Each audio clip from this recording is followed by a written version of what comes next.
الحمد لله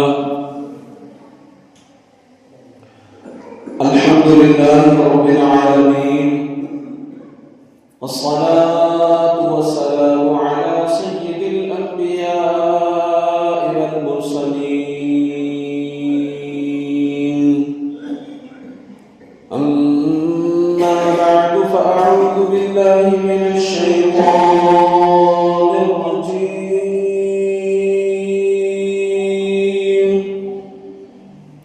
بسم الله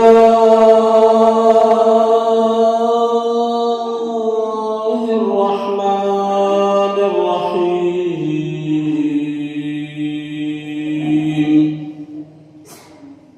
إن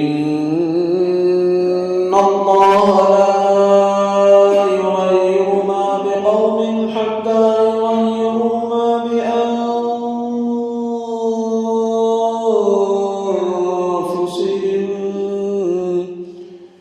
صدق الله العظيم.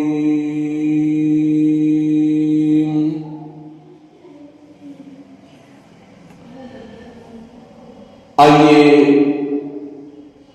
گفتگو کا آغاز کیا جائے اس سے پیشتر میں اور آپ تمامی حضرات گنبد خضرا میں آرام فرمانے والے آقا، لمبے لمبے ہاتھوں سے بھیک دینے والے داتا جناب احمد مجتبی محمد مصطفیٰ صلی اللہ علیہ وسلم کی بارگاہ بے کس پناہ میں محبت کے ساتھ ہدیہ درود پیش کر لیں اور پڑھیں بآواز بلند اللہ رب محمد صلی علیہ وسلم نحن عباد محمد صلی علیہ وسلم صلاة وسلاما علیک یا رسول اللہ صلی اللہ تعالی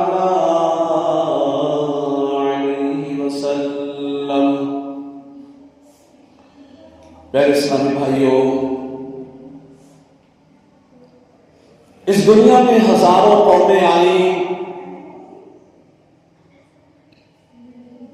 ترقی و عروج کی بلندیوں تک پہنچی، مگر پھر ان پر زوال آیا اور وہ تنزلی کے گہرے گڑھے میں جا گئے.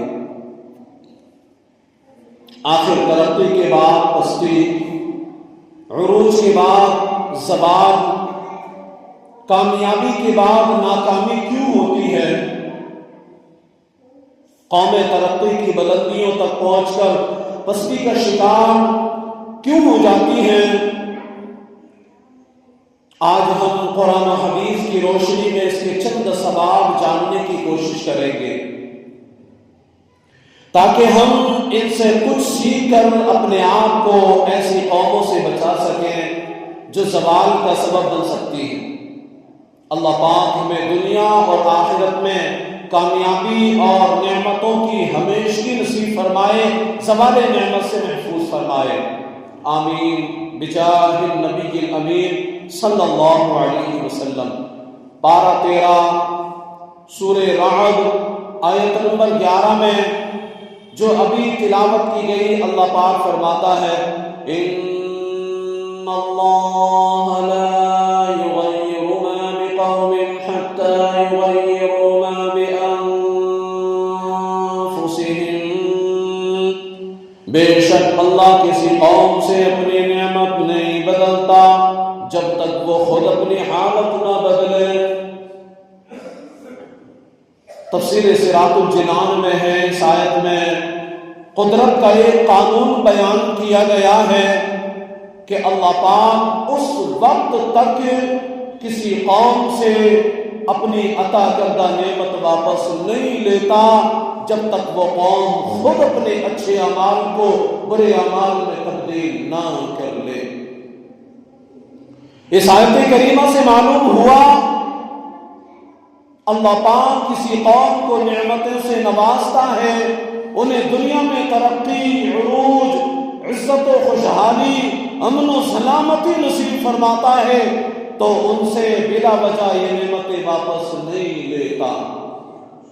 جب تک کہ قوم خود اپنی حالت نہ بدل لے، جب تک بگڑتی یہ قوم نہیں بگڑتی، تب تک ان سے نعمتیں نہیں چھینی جاتی۔ جب قوم بگڑتی ہے، اچھے اعمال کی جگہ برے اعمال کرنے لگتی ہے، اچھی صفات کی جگہ بری صفات اپنا دیتی ہے، محنت کی جگہ سستی کا شکار ہوتی ہے، اچھی صفات کی جگہ بری صفات اپناتی ہے، فرض شناسی کی بجائے لاپرواہی سے کام لیتی ہے، تقوی کی بجائے گناہ کا رستہ اختیار کرتی ہے، شکر گزاری کی بجائے ناشکری کرتی ہے، تو قوموں کی عزت کو ذلت میں، خوشحالی کو تنگ حالی میں، عروج کو پستی میں، ترقی کو زوال میں، اور کامیابی کو ناکامی میں بدل دیا جاتا ہے۔ جی ہاں، دنیا کی تاریخ اٹھا کر دیکھ لیجئے، قدرت کا یہی اٹل قانون ہے۔ اس زمین پر ہزاروں قومیں آئیں، انہیں ترقی، عروج، عزت، خوشحالی، امن و سلامتی کی نعمتوں سے نوازا گیا، مگر جب انہوں نے نعمت کی ناقدری کی تو انہیں نشان عبرت بنا دیا گیا۔ قوم عاد، انہیں طاقت عطا ہوئی، مال و دولت سے نوازا گیا، لیکن جب انہوں نے نافرمانی کی، نعمتوں کی ناقدری کی، تو رب قہار نے ان پر آندھی کا عذاب بھیجا اور یہ نشان عبرت بن گئے۔ قوم ثمود، فن تعمیر کی ماہر قوم، اللہ پاک نے انہیں نعمتیں عطا فرمائی، طاقت عطا فرمائی، مال و دولت سے نوازا، دنیا میں عزت عنایت فرمائی، مگر یہ سرکش ہوئے، ناشکرے بنے، قدرت نے شدید زلزلے سے انہیں تباہ و برباد کر دیا، اور یہ بھی نشان عبرت بن گئے۔ غرض، جب تک قوم اپنی حالت نہ بدلے، اللہ پاک نعمتوں سے محروم نہیں فرماتا۔ جب قوم اپنی حالت بدل لے،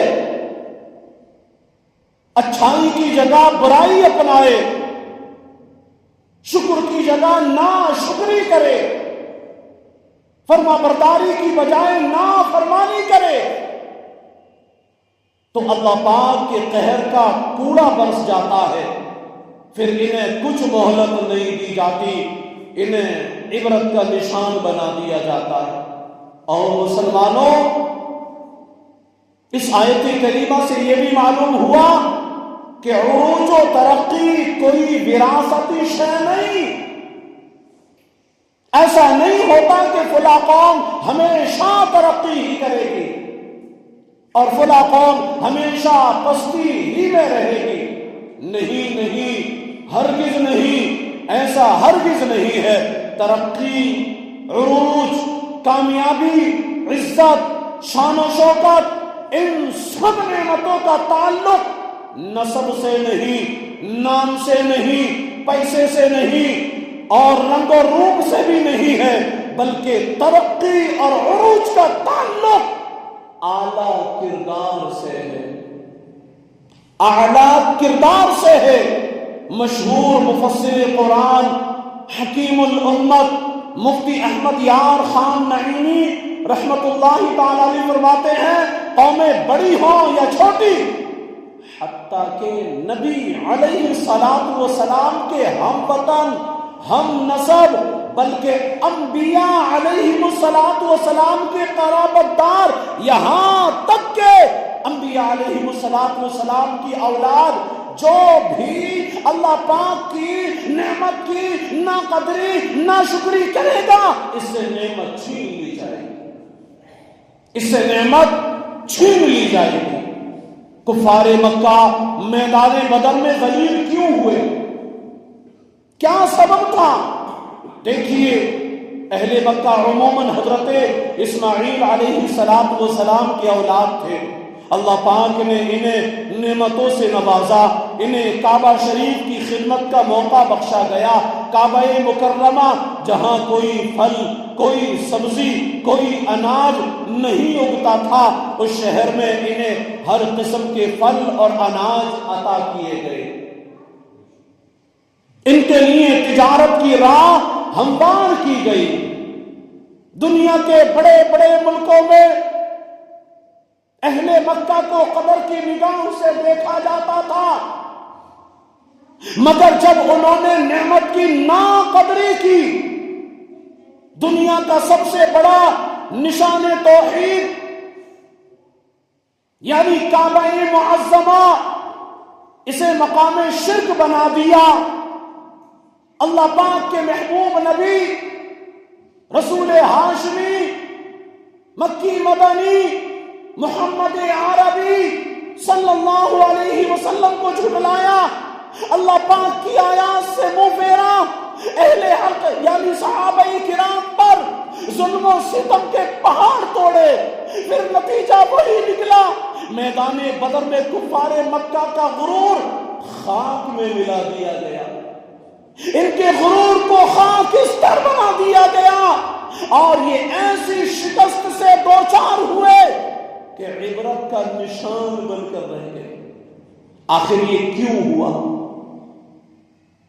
اللہ پاک کے نبی حضرت اسماعیل علیہ السلام سے نسبی تعلق رکھنے والے، کعبہ معظمہ کی خدمت گزار آخر کیوں شکست سے دوچار ہوئے؟ اللہ پاک فرماتا ہے، سنو قرآن سنو، قرآن سنو، میرا اور تمہارا ساری کائنات کا پالنہار حقیقی اللہ رب العالمین ارشاد فرماتا ہے، ذَلِكَ بِأَنَّ اللَّهَ لَمْ يَكُنْ مُغَيِّرًا نِعْمَةً أَنْعَمَهَا عَلَىٰ قَوْمٍ حَتَّى يُغَيِّرُوا مَا بِأَنفُسِهِمْ، یہ اس وجہ سے ہے کہ اللہ کسی نعمت کو ہرگز نہیں بدلتا جو اس نے کسی قوم کو عطا فرمائی ہو، جب تک وہ خود ہی اپنی حالت کو نہ بدلے۔